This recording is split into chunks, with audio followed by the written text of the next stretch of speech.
تھا ہاں آپ ستیہ کا جی، آپ نے سوال پرشن جو ہے پڑھا؟ تھوڑا دوہرا دینا۔ دیکھیے سوال تھا کہ جو مائی مائنڈ کا سوال تھا کہ جی is Islam afraid of women? Why there is so much hatred against women? اچھا، ہاں ہاں، اس کا جواب تو ایک سادہ انداز میں یہ ہو سکتا ہے کہ دیکھیں کہ جی جسے اسلام کہا گیا ہے، اس جی آئیڈیالوجی کو تراشنے والے سارے کے سارے مرد ہیں۔ جی وہ کیسے میں بتاتا ہوں؟ وہ ایسے کہ اللہ بھی مرد ہے، آدم ہاں مرد ہے، ابلیس مرد ہے، شیطان مرد ہے، رسول مرد ہے، نبی مرد ہے، قاضی مرد ہے، امام مرد ہے، یہاں تک کہ جلاد بھی مرد ہے۔ مفتی بھی سمجھ مرد گئے ہے۔ بات؟ مفتی بھی مرد ہے، قاضی بھی مرد ہے۔ صرف تو یہ اگر کوئی سارے مہیلا ہے مردوں تو کی وہ ملی، ہو رہے ہاں، یہ سوری سارے مردوں کی ملی بھگت سے جو کچھ آئیڈیالوجی سامنے آئے گی، اس کا مہیلاؤں سے بھلا کیا تعلق؟ کیا تعلق بولیے؟ بات سمجھنے سے تعلق رکھتی ہے۔ ٹھیک ہے، جی جی جی مجھے لگتا ہے آپ کے سوال کا جواب مل گیا آپ کو۔ اور جی آپ کے سوال کا جواب مجھے مل گیا کچھ، اور جی میرا ماننا ہے، آپ بتائیے گا میں غلط سوچ رہا ہوں یا صحیح۔ میرا ماننا ہے کہ یہ جب بنا تھا یہ کلٹ، تو یہ ایک ایسے ٹائم میں بنا تھا اور ایک ایسی پرستھتی میں بنا تھا جہاں پر شاید پرورزن اپنے مطلب وہاں پرورسٹی بہت زیادہ ہوگی، اور چونکہ مردوں کو لڑانا تھا، وہ ایک طرح کی سوسائٹی تھی قبیلوں والی جہاں ہر سمے لڑنا تھا، تو ایک ریوارڈ کچھ ہونا چاہیے تھا، اور ریوارڈ وہی ہوگا جو بہت زیادہ لیورنگ ہوگا۔ تو مجھے جی، لگتا ہے اس لیے بھی ایسا سسٹم بنایا گیا ہوگا۔ ہاں، بات صحیح ہے۔ یعنی یہ آپ کی بات کسی حد تک صحیح اس لیے ہے کہ اس کو جن لوگوں نے تراشا ہے، اصل میں دیکھیں کہ اللہ سے لے کر نبی تک یہ سارے کے سارے طغرے ہیں۔ طغرے آپ جانتے ہیں کہ وہ چیز جو صرف دکھائی جاتی ہے یا دکھائی دیتی ہے، اس کے جی پیچھے کچھ اور ہوتا ہے۔ اس کے پیچھے جو جی کچھ ہے، یہ ساری آئیڈیالوجی کے پیچھے یہ عباسی ہیں، جنہیں جی عباسیڈ کہا جاتا ہے۔ ٹھیک ہے، یہ جی ساری دھاندلیاں، ساری بدماشیاں ان کی تھی۔ یہ لوگ ان دھاندلیوں کو، ان بدماشیوں کو جسٹیفائی کرنے کے خاطر اس آئیڈیالوجی کو تراشتے رہے، اور سامنے اللہ اور نبی کا طغرا رکھتے رہے۔ اس کے پیچھے ان کی بدماشیاں چلتی رہیں۔ اب جو ہمیں تاریخ میں جو بھی ملتا ہے، یعنی جتنی جی باتیں دنیا میں پھیلائی گئیں، آج جنہیں سمجھا گیا یا مانا گیا یا منوایا گیا ہے، یہ سب کا سب اسی تاریخ سے نکلا ہے جسے عباسیوں نے اپنی نگرانی میں جو ہے لکھوایا۔ اس سے پہلے نہ نبی کا کوئی وجود ہے، نہ اس طرح کی کسی کہانی کا ظہور ہے۔ آپ سمجھیے، یہ سب کا سب جو ہے عباسیوں کی لکھوائی گئی تاریخ کے بعد ہی آتا ہے۔ یہاں تک کہ جتنے اورینٹیلسٹ ہیں، جن لوگوں نے اسلام کے بارے میں نیگیٹو کہا ہے یا پازیٹو کہا ہے، یہ سب کا جی سب اسی جو ہے ہسٹری سے ڈیرائیو کیا گیا جو کہ عباسیوں کی لکھوائی گئی۔ عباسیوں کی اس تاریخ سے پہلے اسلام نام کا کوئی وجود ہی نہیں تھا، نہ اسلام نام کا وجود تھا، نہ جو ہے جسے موجودہ قرآن کہا جاتا ہے، یہ موجودہ قرآن بھی نہیں تھا، اور جسے نبی کہا گیا ہے مسلمانوں کا، اس کا بھی وجود نہیں تھا۔ تو اچھا، تو عباسیوں نے یہ کیوں کیا؟ رول کرنے کے لیے سب کے اوپر ہاں، اپنا؟ ظاہر بات ہے، دیکھیں انہوں نے جو ہے دنیا کا ایک بڑا حصہ جو ہے، ان کی اپنی ایک امپائر تھی، انہوں نے جو ہے ان کے مطلب بڑا حصہ کانکر کیا، تو اپنی جی اس جو ہے شہنشاہت یا اس سلطنت کو جو ہے سروائیو، یعنی اس کو جسٹیفائی کرنے کی خاطر ان کو جو ہے ایک آئیڈیالوجی کی ضرورت پڑی۔ تو کچھ جی باتیں آلریڈی ایگزسٹ کرتی تھیں، جن کو جو ہے یہ امویوں نے جو ہے لکھا تھا۔ آپ کو معلوم ہے کہ اموی مسلمان نہیں تھے۔ اموی جنہیں امیید کہا جاتا ہے، یہ کرسچین تھے، جی جی ایبیونیٹ یا جو ہے نستوری کرسچین تھے۔ تو انہوں نے جو ہے پہلا قرآن لکھا، اور وہ قرآن اصل میں یہ موجودہ یعنی آج جو ایگزسٹنگ قرآن ہے یہ ایسا نہیں ہے، اس میں بہت کچھ الگ ہے۔ تو جو ہے وہ قرآن آج موجود نہیں ہے۔ موجودہ قرآن جو ہے یہ 8ویں 9ویں صدی عیسوی میں جو ہے لکھوایا گیا، اور یہ سارا دور عباسیوں کا ہے۔ تو اب یہ دیکھیں کہ بہت سی باتیں یعنی سامنے آئی ہیں، اور بہت ساری باتیں سامنے آنا ہیں۔ تو समय के साथ साथ ये बातें निकल रही हैं सामने, और जो है हो सकता है और चंद साल बाद जो है बहुत कुछ जो है इसमें क्लैरिफिकेशन हो जाए। तो इसका मतलब ये है कि जो कुछ जो है एग्जिस्टिंग जो चला आ रहा था इतने सदियों से, वो सारा का सारा झूठ का परिंदा है। भले वो हदीस का जखीरा हो, ये जिसे तारीख कहा जाता हो, जिसे इस्लाम नामी आइडियोलॉजी कहा जाता है, ये सारा का सारा झूठ की, ये सारी इमारत झूठ की बुनियाद पर खड़ी है।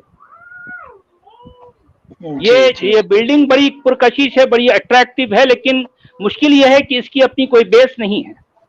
कैसल ऑफ कार्ड्स, बेसलेस है। जी हाँ, जी हाँ। जी बताइए। जी हेलो। जी जी सुन रहा हूँ मैं, बोलिए। हाँ हाँ सर, तो तब तो एक इमाम साहब का मैंने एक इंटरव्यू सुना था, तो उसमें उन्होंने बताया था कि मोहम्मद साहब के शायद मरने के कुछ ही सालों के बाद ये इस्लाम बस एक रिचुअल बन के रह गया था। तो मतलब ये है कि अब्बासियों ने इसको रिवाइव कर दिया। हाँ, असल में जिसे मोहम्मद कहा गया या जिसे मुसलमान अपना नबी कहते हैं, कि भाई देखें ये भी इस शख्सियत को भी जो है ये अब्बासियों ही ने जो है तराशा है ना। इनकी पर्सनैलिटी वो है ही नहीं जिस तरह से लोगों को बताया गया है।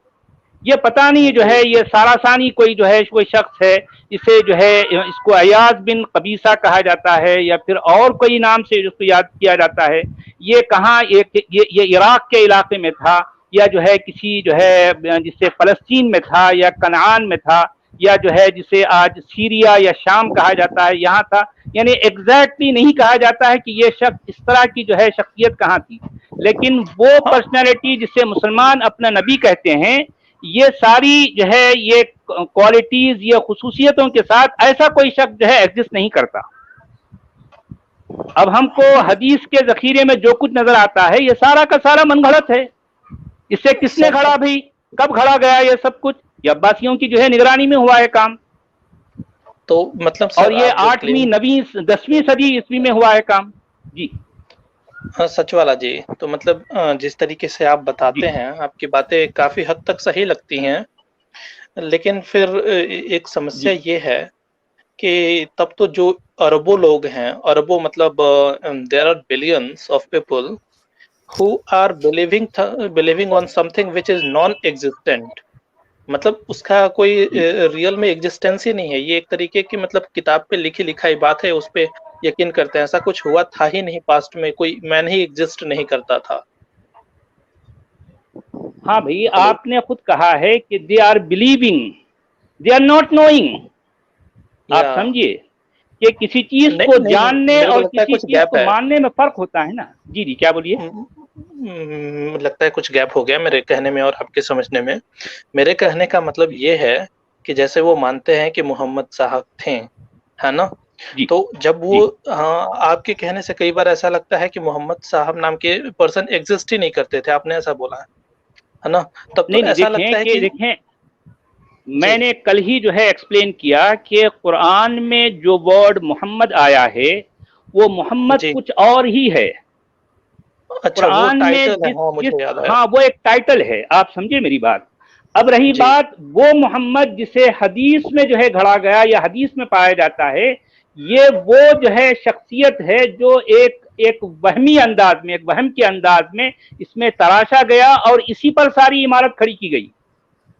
जी जी जी आप समझे मेरी बात। यहाँ होता क्या है कि चूंकि कुरान में जो है ये वर्ड 4 बार रिपीट हुआ है, तो इस वर्ड को लेकर अब्बासियों ने एक ऐसी शख्सियत के साथ जोड़ दिया जिसको इन्होंने तराशना था। जी, it is something like a suspense movie मेरे लिए। मैं जब भी सुनता हूं ना, ये जो है ये ऐसी बातें हैं। अभी आपको मेरी बातें हो सकता है बहुत से लोगों को, यानी यूं समझिए ऑलमोस्ट 100% लोगों को मेरी बातें अभी पल्ले नहीं पड़ेंगी। उनको लग रहा है कि जो है ये क्या जो है बकवास कर रहा है, ये क्या जो है ये बड़बड़ा रहा है, ऐसा लगेगा उनको। लेकिन मेरा एक ऐसा अंदाजा है कि आने वाले 5 से 10 साल के बाद ये पिक्चर बड़ी हद तक क्लियर हो जाएगी। हाँ सर, मुझे भी लगता है, क्योंकि जिस तरीके से लोग अब बाहर निकल रहे हैं, बोल रहे हैं, क्योंकि ये सारी बातें अभी सिर्फ जो है 10-20 साल के अंदर ही आई हैं। ये इसका मतलब ये है कि वो सारी इमारत जो सदियों से जो है जो खड़ी की गई थी, उसकी बुनियादें हिल गई हैं। बुनियादें हिल गई हैं। अब मैं जी, नहीं कहता कि देखिए ये इमारत कितना साल, कितने जो है कितना अरसा और ठहर पाएगी, मैं नहीं जानता, लेकिन इतना है कि बुनियादें जरूर हिल गई हैं। और तो और आपको पता है, अगर मैं मुस्लिम स्कॉलर से ये चैलेंज करूं कि कुरान नामी अल किताब क्या वाकई पैगंबर मोहम्मद को दी गई, तो दुनिया का कोई बड़े से बड़ा स्कॉलर भी मेरे इस सवाल का जवाब नहीं दे सकता, नहीं सर दे इसके सकता, इतने वो ज्यादा प्रूव ही नहीं वर्जन कर हैं, सकता वो कि जो कहाँ है से ये। अब बताएंगे? आप बताइए जी, क्या कहा आपने? मैंने बोला इतना ज्यादा वर्जन है, वो कहाँ से बता पाएंगे कि अगर दी भी गई तो कौन सी दी हाँ, गई? नहीं, बात यही है ना कि यही देखें कि ये सारा जो कुछ देखें, जो दुनिया में जो मुसलमान पाए जाते हैं उनमें के ऑलमोस्ट 100% लोग जो है सिर्फ मानने वाले हैं, मोमिनीन हैं वो, और जी उनको वही बात बताई जाती है जो पहले से चली आ रही है। हर बात को जानने के लिए उनके पास अपना प्रीवियस सोर्स होता है, आप समझिए, जी उसी को जो है वो लेके चलते हैं। क्योंकि जितनी भी तफसीरें लिखी गई हैं, तफसीर की बुनियाद ही ये है कि वो अपने पहले वाले मुफस्सिर के बेस पर उसको आगे बढ़ना है। वो अपना जो है यानी इंडिपेंडेंटली जो है कोई अपनी ओपिनियन जो है मतलब वहां पर बिल्ड नहीं कर सकता, उसको ये अथॉरिटी नहीं है, तो वही नैरेटिव चला आ रहा है। जी जी जी, चलिए, बहुत और भी कॉलर वेट कर रहे होंगे। मैं अब चलता हूँ, धन्यवाद आपको। चलिए ठीक है, I am living this programme.